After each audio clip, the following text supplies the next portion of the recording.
Hola chicos, buen día, ¿cómo andan? Espero que estén arrancando una semana increíble. Vamos a concluir esta serie que hemos denominado No te demores, el final. Es tiempo de audaces. Para muchas personas hablar de audacia conlleva o nos predispone a imaginar cuasi un superhéroe. De mínima, suponemos sobre alguien que da pasos más allá de lo imaginable, de lo humanamente imaginable. Al menos de aquellos que sacamos esa pretenciosa chapa de vernos como personas pensantes.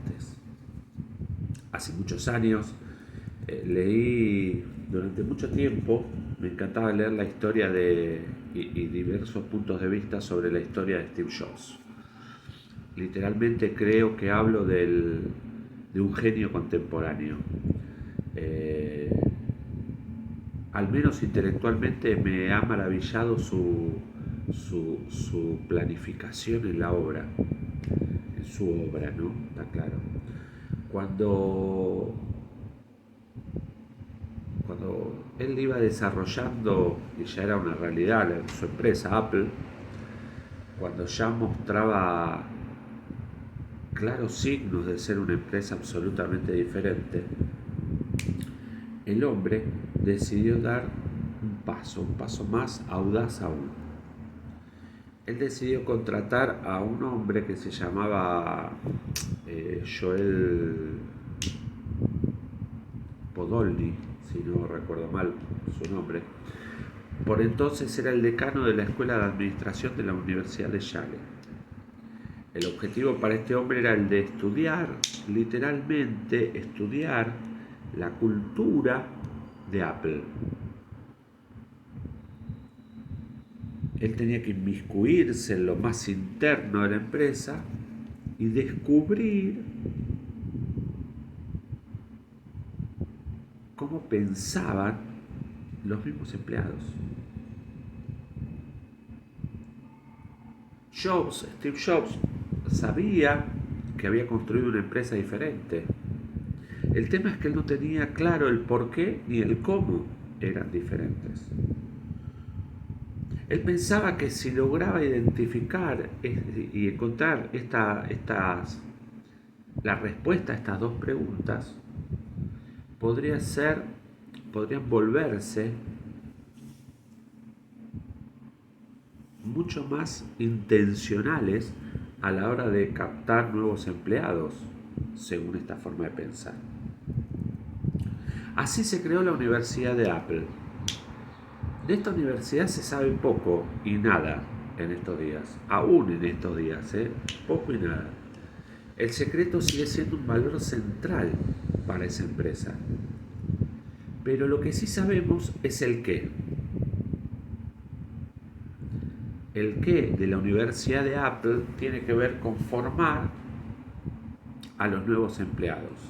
Quiero preguntarte hoy, ¿vos tenés claro lo que sabés? Perdón, te lo voy a hacer más, la pregunta más, te la voy a hacer más profunda aún. ¿Vos tenés claro que sabés lo que sabés? Es muy común, es un lugar muy común el que atravesamos cuando suponemos que sabemos algo que en verdad poco sabemos. Y la trampa tiene que ver en dónde apuntalamos ese principio. ¿Lo hacemos en sabiduría adquirida o lo hacemos en la presuposición de algo? Te voy a contar una cosa. Tengo un primo, un hermano que no es de sangre, que fue jugador profesional de fútbol, tipo un recorrido muy grande acá en Argentina y en el exterior. cada vez que hay alguna situación en algún partido de fútbol de los verdaderamente importantes, que hay una situación rara, lo discutimos. Y él se engancha en la discusión, obviamente. Eh, y la discutimos y yo doy mi punto de vista y él da el suyo y yo le discuto a él y él me discute a mí, qué sé yo. Hasta que en un momento él se cansa de la discusión y él termina la discusión con una frase. Me dice, esto es así. Y te lo digo yo que jugué al fútbol. Vos apenas jugaste a la pelota. Cuando me tocaba, cada vez que hace unos años, cuando me tocaba ese tipo de respuestas de él, la verdad es que me molestaba mucho. Con el tiempo entendí que cuando me toca hablar de básquet con alguien que no tiene ni idea de básquet, que jamás jugó al básquet, incluso con aquellos que quizás tiraron una pelota larga una vez, termino en la misma conclusión. Uno tiene una visión desde adentro del deporte y el otro tiene una visión de algo parecido al deporte, pero no de adentro.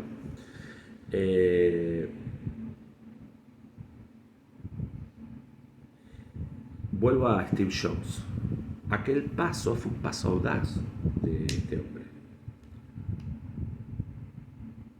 Repercutió en que lograron aprender e identificaron qué era lo que hacía que Apple funcione.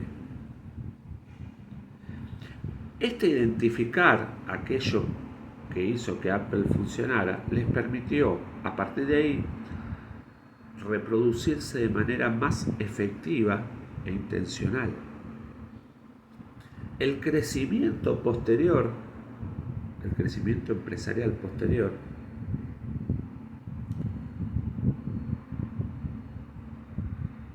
resultó una multiplicación exponencial en calidad, en productos, en saciar la necesidad. Quiero preguntarte, ¿sabes de verdad lo que sabes o simplemente como un hecho cultural solo presupones? Dice el libro de Isaías en el capítulo 50, el versículo 4, Jehová el Señor me dio lengua de sabios para saber hablar palabras al cansado. Despertará mañana tras mañana, despertará mi oído para que oiga como los sabios. Dice la Nueva Biblia Viviente, el mismo pasaje, ¿no? Dice, el Señor Dios me ha dado sus palabras de sabiduría para que yo sepa qué debo decirles a todos estos fatigados. Cada mañana me despierta y abre mi entendimiento a su voluntad. La versión de la Biblia de las Américas dice, me ha dado lengua de discípulo. La nueva versión viviente dice, el Señor soberano me ha dado sus palabras de sabiduría para que yo sepa consolar a los fatigados. Mañana tras mañana me despierta y me abre el entendimiento a su voluntad. Amigo mío, es tiempo a no demorarse más. Cuando arrancamos esta serie, no te demores, hablamos de aquellas palabras dichas por Pablo. Y él hablaba del Dios que no miente. Y aprendíamos de aquellas palabras relatadas en el libro de Éxodo, no demores tu lagar.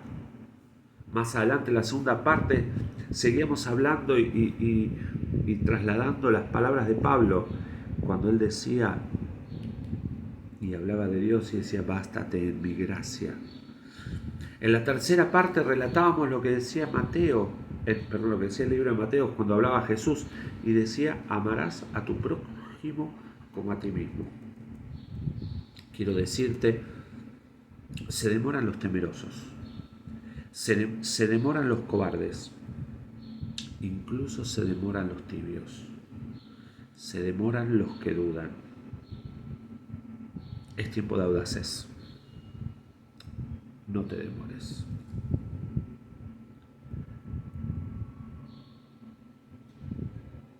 Te hablé y lo seguiré haciendo llamándote continuamente a tu conexión con la Matrix. Dios es, fue y será siempre tu Matrix. Él no miente. Bástate en su gracia. No demores el dar. En vez de juzgar, ama. Es tiempo. Con audacia superaremos desafíos. Con audacia saldremos de la zona de confort. Con audacia saldremos de la trampa. Desde ese accionar audaz, iremos construyendo cada día más confianza. Incluso iremos viendo cómo caminamos cada día con más determinación. El desafío, la parte práctica de este tiempo está literalmente relacionada a que seamos valientes, determinados, confiados, desafiantes y desafiados. Hay una labor que seguir haciendo. Me llamó la atención en el relato de la traducción que dice: me ha dado lengua de discípulo. Y allí está la gran clave, lengua de discípulo. La orden es vaciarnos y Él se ocupa del llenado. Hace un tiempo atrás, creo que lo conté, me pasaron una parte, un fragmento, un reportaje en el que hablaba Charly García, músico extraordinario, músico argentino. Dice, él contaba un relato, una fábula, que dice que un hombre se encuentra con un sabio. Entonces le pregunta: sabio, ¿dónde está el éxito? Y el sabio le dijo: por allá. Entonces dice que este hombre fue por ahí, por el camino donde le dijo el sabio, caminó, hizo 3, 4, 5 cuadras, salieron 5 personas y lo molieron a palos.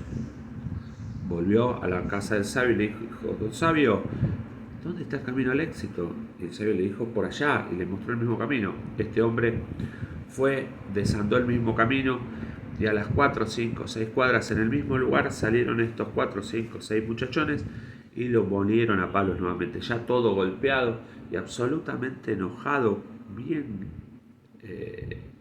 caliente. Lo va a ver al sabio y le dice: maestro, le pregunté dónde estaba el camino al éxito y usted me dijo que el camino al éxito estaba por allá, y fui una vez y fui 2 veces y me molieron a palos. Y el sabio le dijo: sí, está después de los golpes.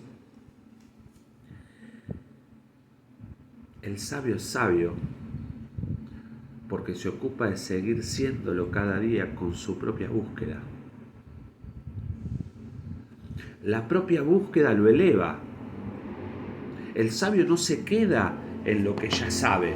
El sabio busca, entonces sabe, y busca y sabe, y busca y sabe. Quiero decirte, somos discípulos, seremos discípulos, y literalmente es lo mejor que nos pasa y que nos ha pasado. Quiero decirte, fuiste rescatado, escogido, seleccionado y ordenado para ocuparte literalmente de dar todo lo que has recibido.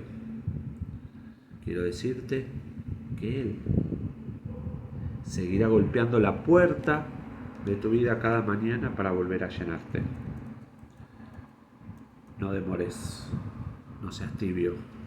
Hacé tu parte en el camino para el que has sido llamado y para el que has sido y seguirás siendo llenado. Sé un discípulo sabio. Estate atento.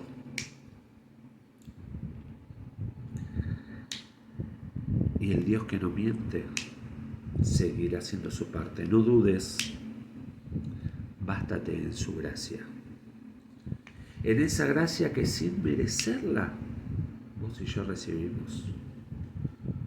No malgastes tu tiempo en juicios absolutamente vanos. La cruz hace vano todos nuestros juicios. Jesús ha sido claro: amarás a tu prójimo, amarás a tu próximo como a ti mismo. Es tiempo de audaces. No demores el dar. Te bendigo.